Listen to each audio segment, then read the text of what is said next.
وساعدنا وحرشات الساينسكا كنت بركي ملاحظة سنة وساعدنا وحرشات الساينسكا عم متشكل على البراميين وقبل العوضة حلها رشاوف سكولة رئيسكا وحرشات التنقل الغفرة الدائرة فدام أول تعالي حالة الحب بالسوماليا سبحانه وتعالى ما أنتو بيشو تاي لح بيشي لحاد لابد كون يساقالي طبانكا إنو سورتة قليي كقبل هان إن نكوكا بنا شركي قدومياش وحبرشة دل كوردن إن نكوكا بنا دقمة بورما إلهي بنا ولقوم هذا قينا وحندما سود وينيا قدومياش وحبرشة دل كا جمهورية الصومال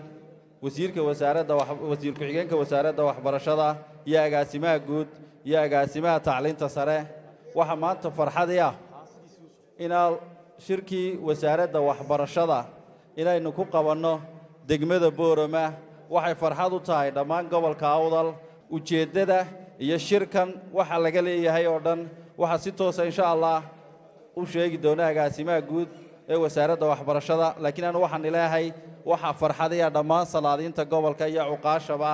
iyo aqoonyahanka iyo ururada iyo dhammaan agaasimaha xeedada iyo gudoomiyaashaba inaad magaaladii Boorama ku soo dhawaataan muddadii anagoo nime wasiirka xigeenka iyo anagoo madaxweyne soo magacaabay waxaan markaa go'aansaneen saddexdii bilood oo mar shir la sugo yeeray gudoomiyaasha waxbarashada aan hore u dhici jirin ujeedaduna tahay markaa in laga wada hadlo waxbarashada dalku halkay marayso shirkan markaa muddo 2 cisho u soconaya waxa lagu qorsheynayaa waxbarashada saddexda bilood ee soo socota waxaan la isweydiinayaa saddexdii bilood hore la soo dhaafay qorshihii la dejiyay wixii ka hirgalay wixii khaldamay iyo casharada laga bartay waxa kale oo shirkan idana la socda aan si gaar ah ugu sheegi doonaa tacliinta sare oo agaasimi gudinala joogo oo aad loo falanqeyn doono waxa kale oo la eegi doonaa maadaama imtixaankii soo dhow yahay imtixaanada qaranka diyaar garowgooda ayaa si gaar ah loogu falanqeyn doonaa oo gudoomiyaha imtixaanaadku inoo faahfaahin doono sanadkan wasaaradda waxbarashadu waxa halkadhig ah oo culayska dhan la saaray la isugu geeyay tayeynta waxbarashada private-ka ee gaarka loo maamulo iyo waxbarashada dawladdu gacanta ku hayso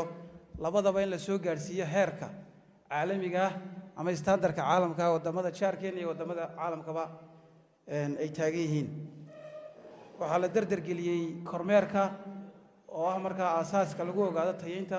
kor u qaadideeda ujeedada aan lagu shaqeynaa runtii waxay tahay in waxbarashadu ay wada gaadho markaa geed kasta oo siyaasadda xukuumadda uu hogaaminayo wadana Muuse Biixi Cabdi isla markaana siyaasadda 5 sano ee qorshaha wasaaradda waxbarashada waxa jira runtii aan doonaa salaadiinta inaan ka codsano inteeda maamulka kule waan wada soconaa waan sugnahay waxaan u soconaa tayada waxbarashada in la gaarsiiyo heer sare sidaa daraadeed haddii aanay madax dhaqameedku iyo waalidiinta iyo bulshadu aan nagala qayb qaadanay runtii tayada waxbarashada la gaaray doona runtii ma gaarino shirkani waa shir taariikhi ah intay Soomaaliland jirtay ma dhicin shir qaranka Soomaaliland qabsado ama wasaaradda waxbarashadu qabsato oo ka madax bannaan hay'adaha ajnabiga shirkani waa shir ka madax bannaan hay'adaha ajnabiga wasaaradda waxbarashada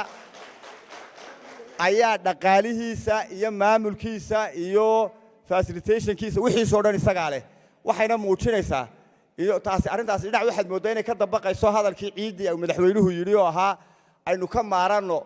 inaynu mar walba hay'aduun xageega eegno waxa leeyahay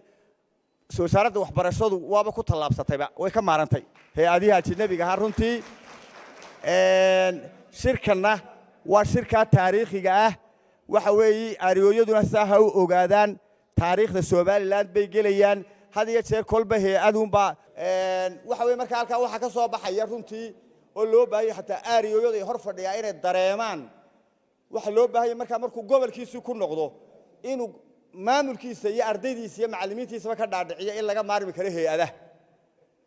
marka waxa weeye waxa aad wax loogu faanaa oo runtii aad ugu mahadnaqaya wasiir ku-xigeenkii agaasimihii guud ee kaleba way joogaan wasiirku bay naga maqan iyagana waxaan leenahay hambaliyo waan ku hambaliyeynaynaa runtii arrintaa xilka weyn ay iska saareen runtii waxa kaloo aad ugu hambaliyeynayaa gabadha ka timid baran oo runtii yacni meel aad iyo aad u fog ah runtii oon weliba ogahay inay 2 goor dhoobo gashay oo gaadhigu dhoobo aw ka galay runtii haddana ka soo gaadhay aad baan ugu hambaliyeynayaa waana u ducaynaynaa insha Allah waxa kaloo aad iyo aad ugu hambaliyeynayaa ninka isaguna ka yimid Buuhoodle runtii oo isaguna meel fara badan oo hawlo badan oo adagina yaala ka soo dhaxmoobay runtii isagu waxa kaloo aad iyo aad u hambaliyeynayaa arooyadoo aad isku wada xilqaabay runtii oo si fiican nin waliba u yimid oo ka soo qayb galay runtii shirkan muhiimadu lahaa ujeedadii laga lahaa iyo taariikhda uu leeyahay waxa ka hadlay madaxdii iga horeysay annaga ka gudoomiyayaal ahaan kalmadda nagala gudboon waxa weeye inaanu ka mahadnaqno halkan ka xusno dareenka aan ka qabno shirkan iyo mahadnaq aanu ka sheegno uun runtii weeye doorka aan halkan imika ku leenahay waqtiga oo yar awgii waxaan marka ugu horeysa ka mahad celinayaa anigoo ku hadlaya afka gudoomiyayaasha waxbarashada dalka sida wanaagsan ee qiimaha leh ee miiqaamkeedu sareeyo ee ay reer Boorame dhammaantood noo soo dhaweeyeen gogasha qiimaha lana ay ugu dhigeen shirkan aad iyo aad baan uga mahadnaqaynaa inta mahadnaqa kadib waxaan ku darayaa 2 kalmadood oo taariikhi ah oo jecel in halka ka xuso mid waxa weeyaan annaga ka waxbarasho ahaan iyo reer Boorame maanta taariikh bay noo tahay haddaan ku horeeyo reer Boorame gogol fara badan oo qarankan ay u dhigteen baa midho dhashay oo laga faa'iiday maantana gogoshii waxbarashada haddaan nasiib u hesheen iyana waxaan rajaynaynaa inay midho dhal noqon doonto haddii aan la yiraahdo maadaama uu shirkii ugu horeeyay yahay mid kaftanana waan ku darayaayo waxa jira gobol Mareykanka ku yaalo oo la yiri nin kasto oo Mareykanka kursigiisa doonaya haddaanu soo marin meel ma gaadho waxaan u maleeyaa shir kasto muhiim ah haddaan Boorame loogu gogol dhigin isna waxaan filayaa inaan noqon doontaan in shirarka muhiimka ah gobolka laga soo bilaabo haddii aan la yiraahdo maanta horta farxad bay noo tahay maanta haddii ay ka soo qayb galeen shirka maanta la isugu yimi sida uu sheegayay agaasimihii gudoomiyaha waxbarashada gobolka u hadlayay isku duwaasha gobolada sida uu qiray markii hore bariyo dhaweed baanu yar hadal haynay wasaaradda waxbarashada runtii shirar lagu qabtay baa jira gobolada kale waxaanu islahayn war gobolka awdal waa laga yaabaa in dakhli iyo waxyaabo noocaas lagula tartamo waxbarashada yaa kula tartamaya waxa ay hoygii waxbarashada maxaa shirarka waxbarashada loo keen waayay gobolka laakiin haddii maanta wasaaraddii waxbarashadu asiibtay waa u mahadnaqaynaa iyagoo mas'uuliyiinta ku hagaya ee goobteedii keenay kol haddii waxbarashadii la qaray amnigiina dee ku jiraayo amniga iyo iimaanka ileen amniga horeynaya soo maaha dee taa nabadiina ku jirtaa haweygii nabadda loo gogol dhigay halkan ay ahayd labadaa darajo waa ku haysanaa cidna gula maamuli kartaa ma jirto waxaan se u mahadnaqayaa maanta wasaaradda waxbarashada oo ay dad tayalihi joogaan waxaan halkan ka markhaati furayaa shirar badan oo ay u habsaameen hay-adihii naga caawin jiray baa maanta dib inooga dhacay haddii maanta wasaaraddii isku fillaatay wasaaraddii waxbarashadu waa u mahadnaqayaa madaxweynaha jamhuuriyadda Soomaaliland iyo ku-xigeenkiisa waxaan uga mahadnaqaynaa siday u asiibeen dadkii tayada lahaa ee wasaaraddan hanan karayay ee halkeeda gaadhsiinayay 2019 kii marka inta shir lagu qabtay waxaan u malaynayaa waa 4 kontaraagyadii halka lagu wada furay Soomaaliland shirkii xisbiga kulmiye waa lagu qabtay shirkana waa lagu qabtay tulmid baan loo sanay oo Soomaaliland ka dhaxaysay mid waliba wuxuu ku dhamaaday kuna bilaabmay nabadgelyo iyo farxad kana sidoo kale runtii baanu u rajaynayaa ama daan kuba kalsoonahay inuu ku dhamaanayo farxad iyo nabadgelyo markaan intaa ka gudbo dee wax kasta waxay noogu jiraan kombiyuutarradii qofku maalintuu bilaabay ilaa maanta waxaan u malaynayaa in laga heli karo daatadiisa kombiyuutarrada taasuna waa mid inoo wadadana waa qaybta u haysaan dalka in la adkeeyo imtixaanaadka in la adkeeyo boodista waxaasoo dhammi waana waxbarashadu waa waxaan de adduunyada imika lagu kala socdo haddii ama weligeedba laakiin haddii waxbarashadu xumaato dalka waxbarashadiisu xun tahay isaguna dub u dhacaa intaa ka bacdi halkan maanta waxaan u malaynayaa kelmadda aan ku leeyahay waxa weeyaan macallimiin gobollada ka imanaysa oo 400 oo macallin ah oo markii horena shaqaynayay oo ku jiray muxuu ahaa tababarka bishii January 15keegii ilaa February 15keegii iyo haddana waxay bilaabi doonaan inay hawshii tababarka ahayd ay dib u soo bilaabaan bishan June marka bishan lixaad inaynu ku jirno waxaan markaa meesha taala markii hore kulliyadda lafteeda tababarka macallimiinta kormeerkan sameynay macallimiintii iyaga u dhigaysayna trainingkan markii hore sii siinay caqabadaha qayb baan ku ogeyn markii hore waxyaalihii dhacay oo imigana aan leenahay isu duwayaashu waa inay tii oo kale aanay 10 baynu ku baranay waa inay nagu soo noqonin waxyaalaha ugu waaweyn ee xusi karna waxa kamid ahaa in macallimiintii gobollada loo kala qaybiyay aanay gobollada qaar kood macallimiintoodii wada iimanin oo ay qaar ka maqnaayeen mid bay ka maqnaydba mid ay mid ka maqnaan mid laba ka maqnaayeen mid saddex ka maqnaayeen ilaa 7 baa la shiisiyay jirtay taa waa inay maamulayaashu ka dadaalaan oo ay markay xulitaanka sameynayaan ay ka fikiraan macallin iman karaya meeshii oo aan maqnaanaynin si aanu booskaasi u khasaarin oo aan resourceskaasi meel cidlaan inaga dhicin intaa waxaan idinku soo dhaweynaynaa gobolka Awdal Boorame qoladiina wasaaradda tacliinta nimbo gobolku ka yimid iyo nimbo degmadu ku yimid soo dhawaadin lana Awdal Boorame ku soo dhawaada insha Allah kolley laba qolaa waddanka ilaalisa laba qolada ciidamada la yidhaahdo waa qolada ilaalisa waddanka qolada maskaxda iyo haddii aan la yidhaahdo wax walba ilaalisana waa qoladiina tacliinta qalinka ku dadaalaysa caqliga waxa kaabay waxa weeyaan cilmiga caqliga waxa kaaba cilmiga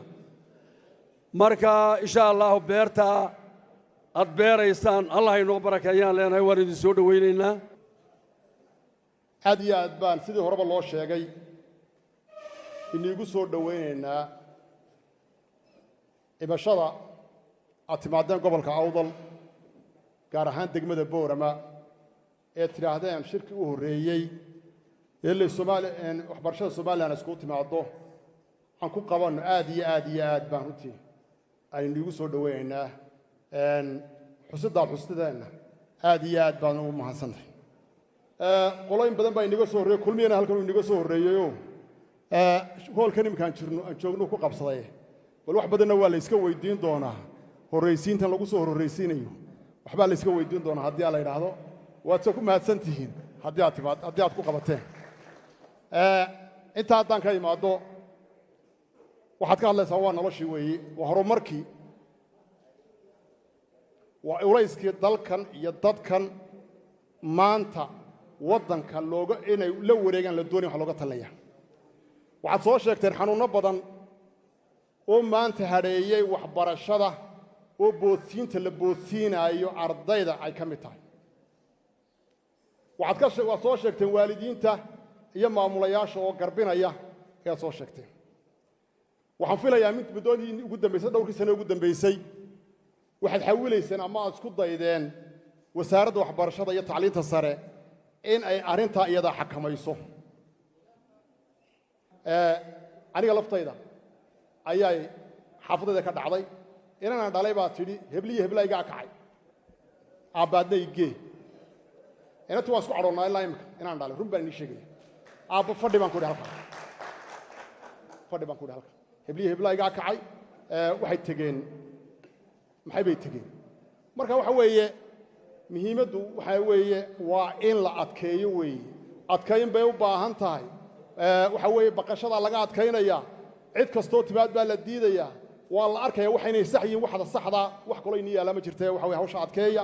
aad iyo aad baan nii bogaadinaynaa sida odayaashu u sheegaan abna waan ugu garab galaynaa haddii la yiraahdo waana nolol waana aqoon waana muraha ummadda waalidka iyo dadkaba ku lagu anfacayo weeye waad mahadsantihiin soona dhawaada salaamu calaykum horta waa markii koowaad ee aan maqallo Soomaaliland gobolladeeda oo dhan waxbarashadeeda meel ku shiraysa inaan kornay taaba cadaynaysaan u malaynayaa waxa weeye oon maqlaayay dharaar dhaweyd muqdisho Soomaali weyn ilaa la xaday imtixaanaadkeedii kalkoodii imtixaanaadkaba la xado maxaa ku oolaaya meesha dawaaki xaafadaha lagu noqday ilaahay inaga taay nama bado laakiin Soomaaliland inay kortay waxa cadaynaysa sida maxaan ku idhiyay hay maanta meel iskugu wada timiday horta dee wixii hadal badi un looma yidhaahdee hadalka nuxurkiisii waa la sheegay ama dhaqan ha ka timaado ama waxbarasho ha ka timaadee xaqiiqaduna waxay tahay haddii aan la tayeynin waxbarashada waxa weeyaan faa'iido yeelan mayso fikradda ragga ku taliyey baan ka mid ahayn inaan in yar ka hadlo tacliinta sare xiriirka ka dhaxeeya tacliinta hoose waxaan rabaa inaan in yar idin sheego Soomaaliland waxa ka jira 30 jaamacadood baa ka jira 30 ka jaamacadood 15 ka mid waxay ku yeelaan gobolka Maroodi Jeex 5 ka midina waxay ku taalaa gobolka Awdal 5 ka mid waxay ku yeelaan gobolka Togdheer 2 waxay ku taalaa gobolka Sanaag midna waxay ku taalaa gobolka Saaxil midna waxay ku taalaa gobolka Gabiley midna waxay ku taalaa gobolka Sool marka la isku geeyo 30 jaamacadood baa jira 30 ka jaamacadood ee jira waxa maanta lagu xantaa in ay tayadii waxaanu ka hadlaynaa maanta waa tayadii waxbarashada guud ahaan inay hoos u dhacday jaamacadaha iyo iskuuladaba marka waxa muhiim ah in aan isweydiino idinku maanta halkan aad fadhidaan gudoomiyaashii gobollada ee waxbarashada tihiin xiriirka ka dhaxeeya waxbarashada hoose iyo tasaraba waxaanu ognahay oo xaqiiqo ah waxbarashada hoose hadday liidato waxbarashada sarena way liidanaysaa marka insha Allah taala waxaan rajaynayaa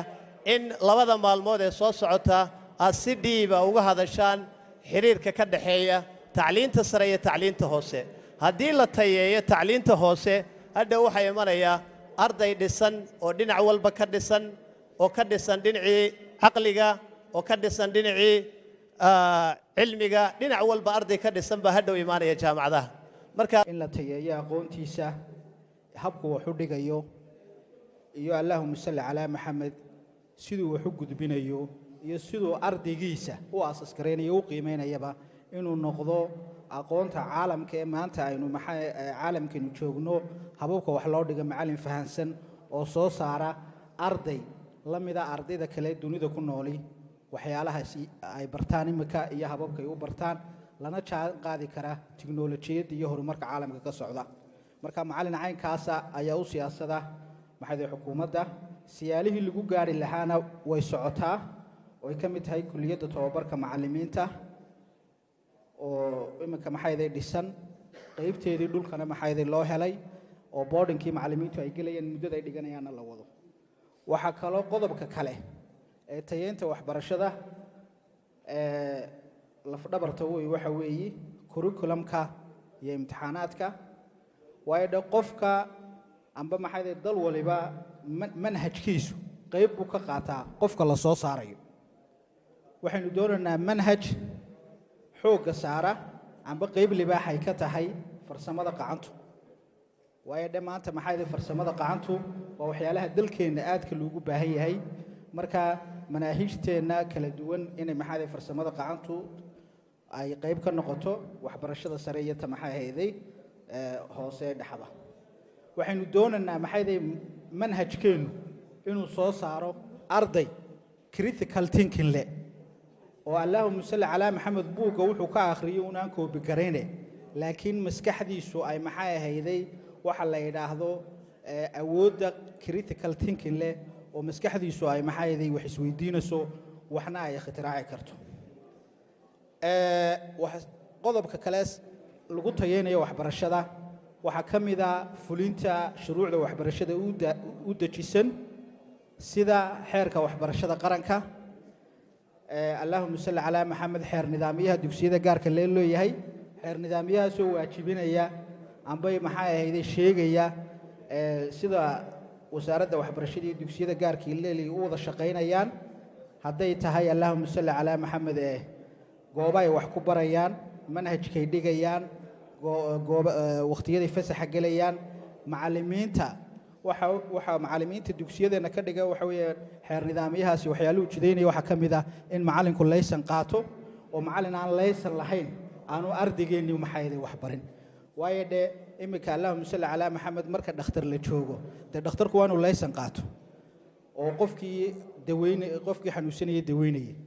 ubadkeena inteenan halkan fadhido dhanba cid uu ugu jecel yahay waa ubadkiisa waxayna kana markaa mustaqbalka aynu higsananaa in macallinka u dhigayo ubadkaagu inuu laysan leeyahay oo la soo tasdiiqiyay aqoontiisa akhlaaqiyadkiisa waxa jirta waxyaalo macallinnimada buriya oo qofku dunuubta qaar hadduu galo macallin ma noqon karo oo qofkiina mustaqbalkiisa maxay shakhsi ahaaneed iyo ummad ahaaneed oo wax kaga bedeli karo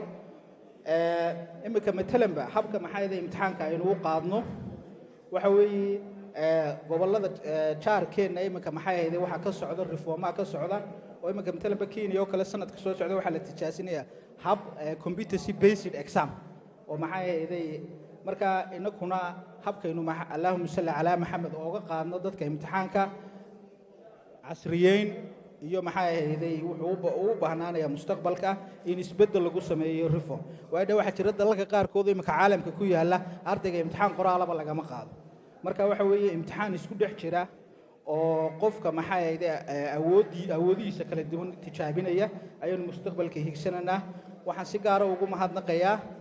madaxda kala duwan ee wasaaradda waxbarashada ee shirkan qiimaha leh noo soo maxay qaban qaabisay shirkanaynu ku higsanano inaynu dib u eegno wixii aynu 3 bilood ee ugu dambeeyay aynu qabanay aynaynu dejino 3 bilood ee soo socda qorshayaasha inoo dejisan marka qorshayaasha aynu dejisanana waxa muhiim ah inay noqdaan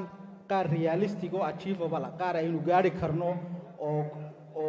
awoodeena maxay ahaydey resource iyo maxay dhaqaale iyo waqti haddaad wax maxay ahaydey 6 bilood amba sanad lagu qabanaya tira 3 bilood baan ku qabanaya niyad bay ku keenaysaa marka arrinkaana allahumma salli ala maxamed markaynu soo noqono inaynu hawsha u jeedsano hawsha qorshe wanaagsan oo 3 bilood leh noo soo baxo